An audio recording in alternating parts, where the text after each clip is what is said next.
ప్రభుత్వం వచ్చింది, మన తెలుగుదేశం పార్టీ వచ్చింది, మళ్ళీ వాళ్ళ అధికారంలోకి.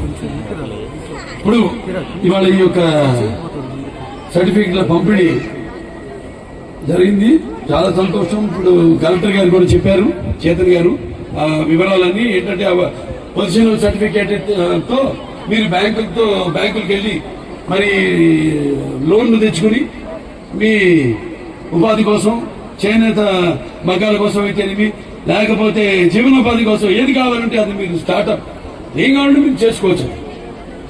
ఇలాంటి అద్భుతమైన కార్యక్రమాన్ని ఈ రోజు ఇక్కడ ప్రారంభించడం,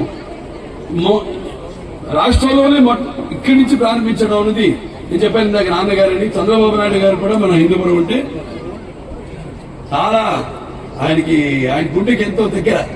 ఎందుకంటే నాన్నగారు బాధ్యత వహించడం ఏంటి, అన్నగారు హరికృష్ణ గారు, లేకపోతే నేనేంటి, ఇక్కడ జరిగిన అభివృద్ధి కార్యక్రమాలేంటి, ఎట్లా వెంటబడి మొన్న కూడా ఆయనతో సన్మానం జరుగుతుంటే ఆయన మాట్లాడుతుంటే అనుకుంటా, బాబు నన్ను పొగట్టు వదిలేండి, నాకు 2 ఫైల్స్ ఉన్నాయి, అట్ల మీద సంతకం పెట్టండి అంటున్నాను. ఆయన మీ దగ్గర బాబు నీకు సన్మానం పెడితే నువ్వేమో సరదాగా బాగుమరుదల మధ్య. కాకపోతే ఒక సినిమాకి ఆలోచన ఎక్కడి నుంచి వస్తుంది అన్నది అలా మన రాయలసీమను మొదలు పెట్టారు సినిమా. డైలాగ్ గుర్తుందిగా, జాంతే హో కభీ రాయలసీమ కా నామ్ సునా ఓ మేరా అడ్డా. అంటే కథలు అక్కడి నుంచి పుట్టుకొస్తాయి. నేను చెప్పింది కదే, నేను అనుకున్న గెటప్ అది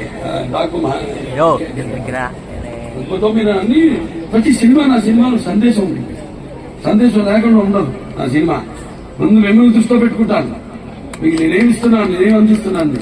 అలాగే ప్రభుత్వం కూడా మిమ్మల్ని దృష్టిలో పెట్టుకుని పనిచేస్తుంది. ప్రభుత్వం, ఈ ప్రభుత్వాన్ని మీరే కాపాడుకోవాలి, ప్రభుత్వాన్ని మీరే నిలబెట్టాలి. మళ్ళీ 10 సంవత్సరాలు వెనక్కిపోయాం, మొన్న 5 సంవత్సరాలు, 10 కాదు 20 సంవత్సరాలు వెనక్కిపోయాం.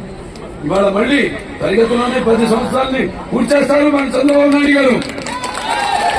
కానీ అది నిలబెట్టుకోవాలి మీరు. మళ్ళీ ప్రతి వార్డుకి కూడా ఈ సీసీ రోడ్లు, అలాగే డ్రైనేజీలు నిర్మాణం చేయాలని ఆనాడు చంద్రబాబు నాయుడు గారు స్పెషల్ డెవలప్మెంట్ ఫండ్ కింద 66 కోట్ల రూపాయలు ఆయన శాంక్షన్ చేశారు. పనులు మొదలైనవి. ఈ లోపు ప్రభుత్వం మారింది, వాడు వచ్చారు, ఇక్కడ మొత్తం పనులన్నీ రివర్స్ టెండరింగ్ ఆపేశారు. ఆ పనులన్నీ మళ్ళీ వాళ్ళ చంద్రబాబు నాయుడు గారు అప్పుడే అయిపోయింటే 62 కోట్ల 50 లక్షల రూపాయలతో అయిపోయింది. ఇవాళ తడిచిపోపడేది. ఇవాళ ప్రభుత్వం మీద ఆర్థిక భారం పడింది, అయినా ఆయన శాంక్షన్ చేశారు. ఇవాళ 92 కోట్ల 50 లక్షల రూపాయలు ఆయన శాంక్షన్ చేశారు చేస్తున్నారు. అలాగే ఈ యొక్క హిందూపురం పట్టణంలో ఈ యొక్క దాని ఒక్కటి ఖబర్దార్, కార్యకర్తలు జోలికి కానీ, మా పనుల జోలికి కానీ ఎవరన్నా తక్కువ అంచనా వేస్తే సహించేది లేదు.